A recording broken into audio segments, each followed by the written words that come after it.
Mesdames et messieurs, bonjour, heureux de vous retrouver dans ce journal de 15 heures à la une de l'actualité.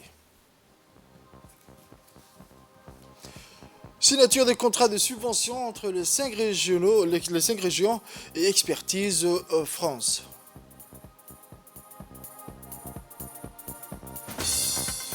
Le bilan des tornades et violentes tempêtes aux États-Unis grimpe à 32 morts. Merci encore, mesdames et messieurs, si vous nous rejoignez pour ce journal de 15 heures. Les détails de ce journal où le ministre de l'Énergie chargé des ressources naturelles, son Excellence M. Younis Ali Guedi, a reçu dans son cabinet la visite d'une importante délégation du ministère du pétrole de la République du Sud-Soudan, conduite par le secrétaire général M. Mayen Wall en visite de travail à Djibouti.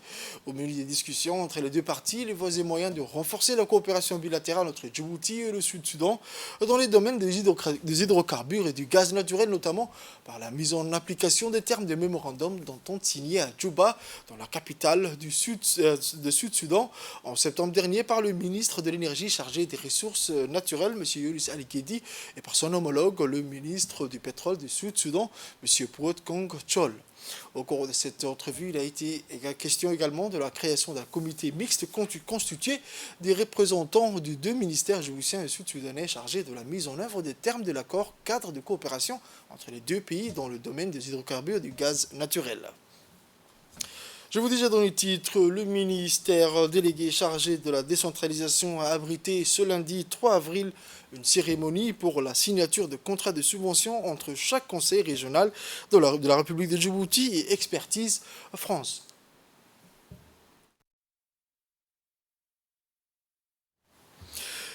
Cette cérémonie a été présidée par Kassim Haroun Ali, le ministre délégué chargé de la décentralisation, en présence de l'ambassadrice de l'Union européenne à Djibouti, Mme Sylvie Tabès, les 5 présidents des conseils régionaux, les cadres du ministère et l'équipe de projet Expertise France.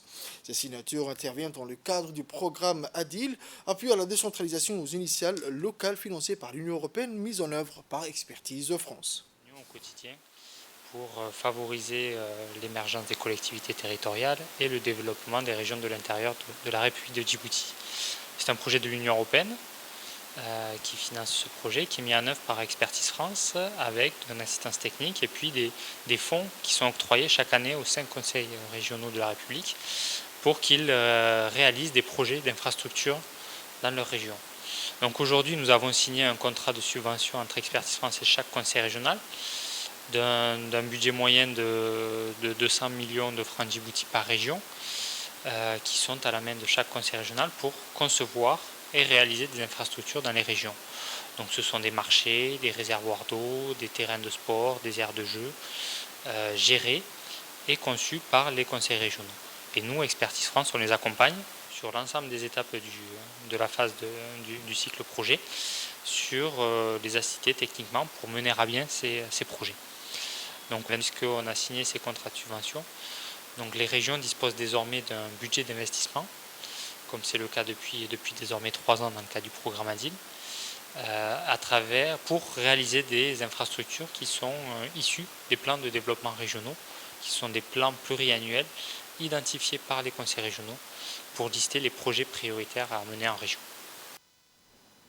Nous allons écouter à présent un extrait de l'intervention de l'ambassadrice de l'Union européenne à Djibouti. L'événement de ce jour matérialise un des multiples appuis de l'Union européenne au bénéfice des autorités locales, financés sur le 11e FED à hauteur de 12 millions d'euros. L'Union européenne accompagne la République de Djibouti dans ses efforts pour impulser la décentralisation, la gouvernance et le développement local, qui sont partie intégrante de la vision 2035 de son Excellence, Monsieur le Président de la République de Djibouti, son Excellence Ismail Omar Guelleh.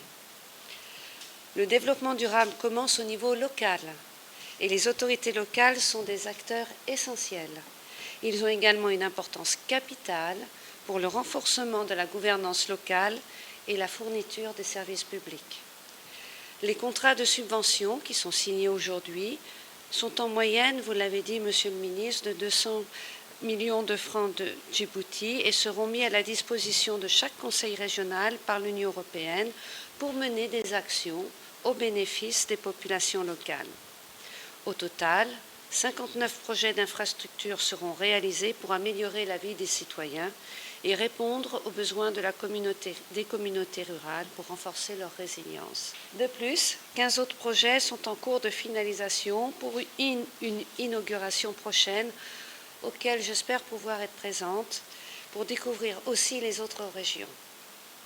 La décentralisation aux régions nécessite des ressources financières et les transferts des compétences. Nous nous réjouissons de l'avancée toute récente quant au transfert de la dotation de l'État aux conseils régionaux, ce qui permettra d'améliorer l'autonomie financière des conseils régionaux.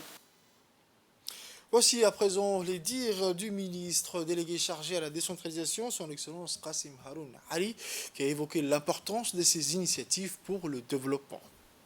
C'est toujours un honneur pour moi de présider cette cérémonie de signature de contrat de convention entre les conseils régionaux et les cabinets d'expertise France. Un événement solennel devenu un rituel auquel il faudra se soumettre au début de chaque année, du moins le temps que durera le programme ADIL. Sauf en cas de prolongement, le programme ADIL prendra officiellement fin en janvier 2024, c'est-à-dire moins d'une année. Une course contre la montre doit alors s'engager. Jusqu'à ce jour, le taux d'exécution du programme d'ADIL reste très faible. À titre d'exemple, un peu plus de 3 ans après le démarrage du programme ADIL, chaque région a dépensé en moyenne 50 millions de nos francs sur 260 millions de nos francs. Plusieurs facteurs expliquent cette faible exécution. En premier lieu, la période de la pandémie, puis la faible expérience des conseils régionaux dans la formulation et le suivi des projets. Enfin, le dernier facteur reste celui des lourdeurs administratives enregistrées au moment des procédures de passation du marché. Bref, je crois qu'aujourd'hui, chaque conseil régional a tiré les leçons du passé et qu'il sera en mesure d'accélérer le rythme d'exécution du projet. Les contrats qui seront signés ce matin portent sur un montant de 200 millions par région. La plupart des projets contenus dans ce contrat sont des reports de l'année 2022, c'est-à-dire des projets presque finalisés. Il reste cependant des projets à identifier dans 3 régions et qui portent sur un contrat total de plus de 180 millions de nos francs. J'exhorte ces régions à ne pas perdre de temps pour identifier ces projets prioritaires sortis du PDR. Je ne doute pas que les projets choisis sont des projets soumis à une large consultation des organes représentatifs de la région. Je garde l'espoir que les projets qui découleront du programme ADIL vont donner des résultats économiques qui auront un impact positif sur les conditions de vie de notre population les plus vulnérables dans les régions. Je ne peux terminer mon allocution sans remercier l'Union européenne, qui est le premier partenaire du ministère de la décentralisation et à laquelle j'adresse ma profonde gratitude. Voici ensuite la réaction du président du conseil régional de Dikil, M. Mahad. À l'accoutumée, pour chaque année, nous avons la signature de la convention avec l'Union européenne en présence du ministère de la décentralisation. Donc, ce qui veut dire que chaque année, nous avons l'ensemble des projets de l'année écoulée qui est resté et de l'année en cours qui va être regroupé sur un seul contrat et il va être signé chaque année. Donc, durant les 4 années de suite, donc il y aura 4 conventions qui vont être signées pour chaque année. Et cette année, la somme globale était 200 millions tel qu'il a été prédit. Il y a eu beaucoup de réalisations dans les différentes régions, de projets utiles, de projets sociaux. C'est pourquoi nous avons demandé à ce qu'il nous soit renouvelé et par l'intermédiaire de notre ministère tutelle, le ministre de la décentralisation, M. Qassim Haroun, a souhaité à demander suite à ADIL 2. Et pour cela, je remercie l'Expertise France, à laquelle on collabore directement, et à travers elle, l'Union européenne qui a financé ce projet et dont l'ambassadrice était présente à cette réunion.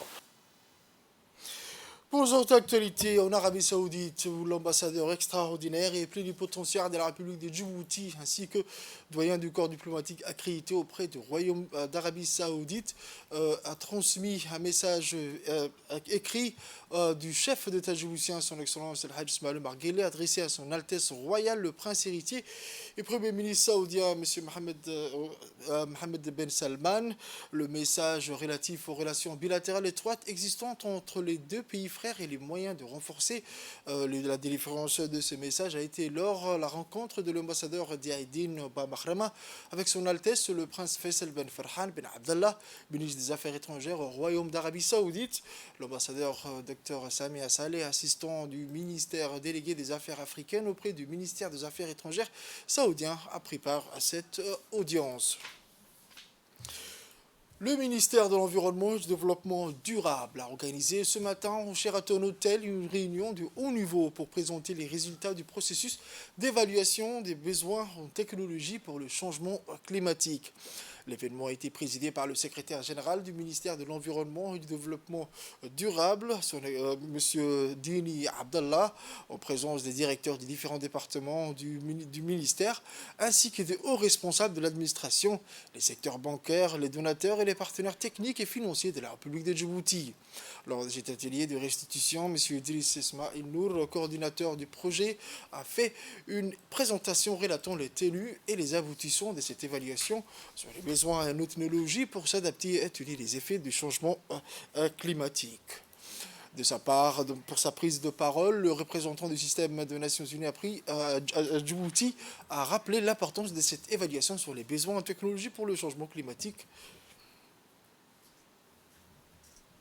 Bon, pour les Nations Unies, on est venu grâce à l'invitation. Il y a des mots qu'il y a dans les thématiques d'aujourd'hui qui sont clés pour le développement de Djibouti, que c'est la question de la technologie et la question des changements climatiques.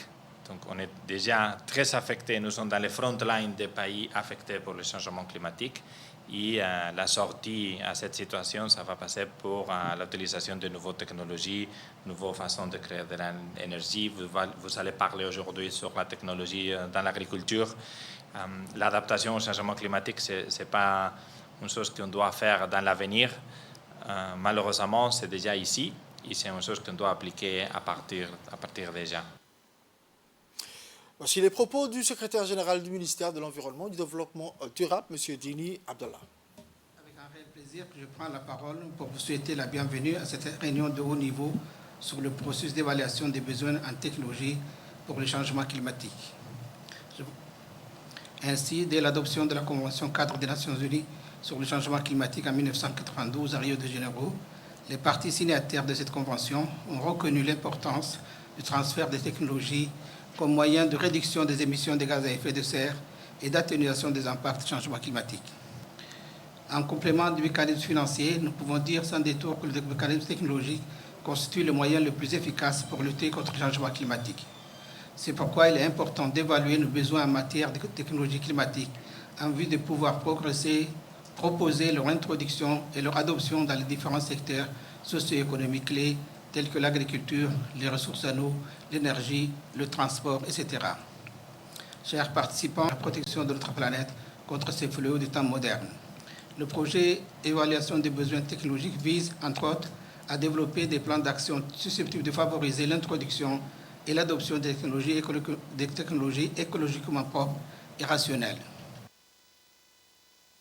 Toujours dans la continuité de ce journal de 15 heures, dans la journée du 2 avril 2023, le colonel Waïs Omar Bokoré, commandant de la garde-côte djiboutienne, a accueilli au camp de Doralé une importante délégation parlementaire de l'Union européenne menée par Mme Nathalie Loiseau. président de la sous-commission sécurité et défense du Parlement européen. La rencontre qui s'est tenue dans le hall d'honneur du centre d'instruction navale a été l'occasion pour le commandant de la garde-côte djiboutienne de présenter un aperçu des activités et des capacités de l'institution ainsi que son rôle dans la sécurité et la sûreté maritime tant au niveau local, régional et international. Alors après, la présentation a été suivie par une série d'échanges entre les deux parties sur la sécurité maritime du détroit de Bab el-Mandeb, du golfe d'Aden et de l'océan Indien et sur les voies et moyens de renforcer la coopération et la collaboration pour le renforcement de la lutte contre les menaces qui pèsent sur le domaine maritime en général.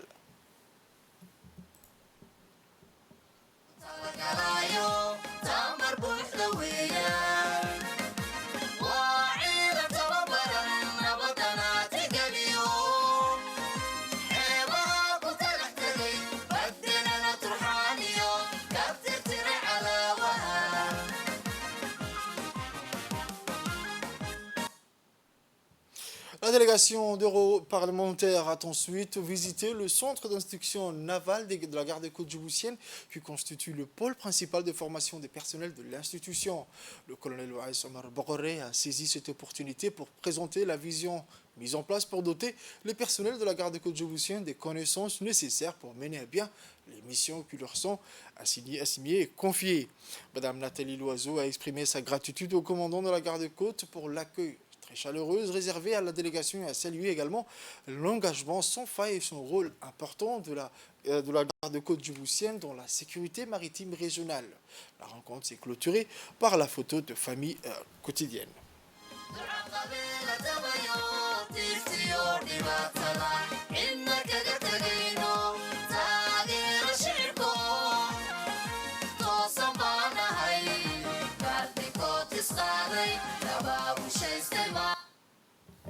Je vous emmène à Dikil, dans la ville de l'Unité, où dans le cadre de renforcement du système scolaire dans les zones rurales, le conseil régional de Dikil, en étroite collaboration avec l'association de la diaspora djiboutienne en Belgique, accompagnée par les responsables de l'association nationale de la diaspora, s'est rendu ce samedi 1er avril 2023 dans deux localités périphériques de Dikil, à savoir Kontali et Bandara, par laquelle ils ont procédé à la distribution de 110 cartables avec des kits scolaires en faveur des écoles de base de Kontali et Bandara, soit 59 cartables pour l'école de Bandara et 51 cartables pour l'école de Kontali. Pris part à cette opération de distribution de kits scolaires, le vice-président du conseil régional, la sous-préfète de Dikil, et le président et les membres de l'association Adjib et les présidents du comité des parents bénéficiaires. Par ailleurs, il y a lieu de rappeler que cette association de la diaspora belge a signé une convention de partenariat avec le conseil régional dans laquelle elle s'est engagée de doter ces deux localités des infrastructures hydrauliques constituées de réservoirs de stockage d'eau et des pompes solaires émergées avec ces accès. Fait divers de ce journal, où toujours dans le cadre de la lutte contre la contrebande, l'armée nationale de la région de Tadjoura, en collaboration avec l'équipement mobile de la brigade de la douane de Tadjoura, présidée par Djilani Chahim, et la police nationale ont saisi une importante quantité de 1100 kg. Le directeur général de la douane, M. Gouled Ahmed Youssouf, a félicité tous les collaborateurs de forces armées nationales de la sous-région, de la région sous le commandement du colonel Major Ali Chahim, la police nationale de Tadjoura et les agents de la douane de Tadjoura. Dans le cadre de la lutte contre la contrebande en tout genre, la brigade de la douane de la région d'Arta, en étroite collaboration avec le bataillon d'intervention rapide, le BIR de forces armées djiboutiennes stationné à Ali Ouneh, ont intercepté dans ce même secteur une quantité importante de cigarettes de contrebande destinées à écouler à Djibouti. La marchandise saisie à cette occasion était composée de 22 cartons de cigarettes de la marque Benson et Royal de contrebande. Selon la procédure standard en vigueur, cette quantité de cigarettes de contrebande a été saisie et mise en sous-selle par les agents de la douane du secteur de l'Oeada. L'opération s'est déroulée en présence du chef de la division de la douane de la région d'Arta, M. Yahya Moussa Igué, et le commandant du bataillon d'intervention rapide basé à El-Ouneh, le lieutenant-colonel Mohamed Mahmoud Assoué. Il a noté que cette opération de coup de poing contre la contrebande des cigarettes et de tout autre produit illicite se poursuivra pour dissuader toutes les personnes mal intentionnées qui seraient tentés d'introduire de la contrebande qui constitue un manque à gagner important pour l'économie de notre pays. Rappelons que la contrebande est un fléau qui nuit au développement économique de notre nation. Il incombe donc à chaque citoyen de mener de son côté la lutte pour faire cesser ce commerce illicite. Pour les actualités internationales, mesdames et messieurs, je vous disais dans les titres, Kamala Harris a achevé dimanche sa tournée africaine à Lusaka, en Zambie. La vice-présidente américaine a visité notamment le Ghana et la Tanzanie. Cette visite avait pour but de repositionner les États-Unis comme un partenaire privilégié sur le continent africain. Kamala Harris a par ailleurs souligné l'importance de l'accès du numérique pour l'essor de l'économie africaine et a promis concentrer les efforts sur le lancement de produits numériques à l'avenir afin de libérer la croissance et les opportunités sur le continent en mettant un accent particulier sur l'inclusion des femmes et des jeunes. Les États-Unis sont également engagés à investir dans l'adaptation au changement climatique. Kamala Harris veut mobiliser le secteur privé et investir environ 7 millions de dollars pour atténuer les effets du changement climatique en Afrique. C'est la fin pour ce journal de 15h, mesdames et messieurs. Merci à vous de l'avoir suivi et restez avec nous pour la suite du programme sur Télé Djibouti.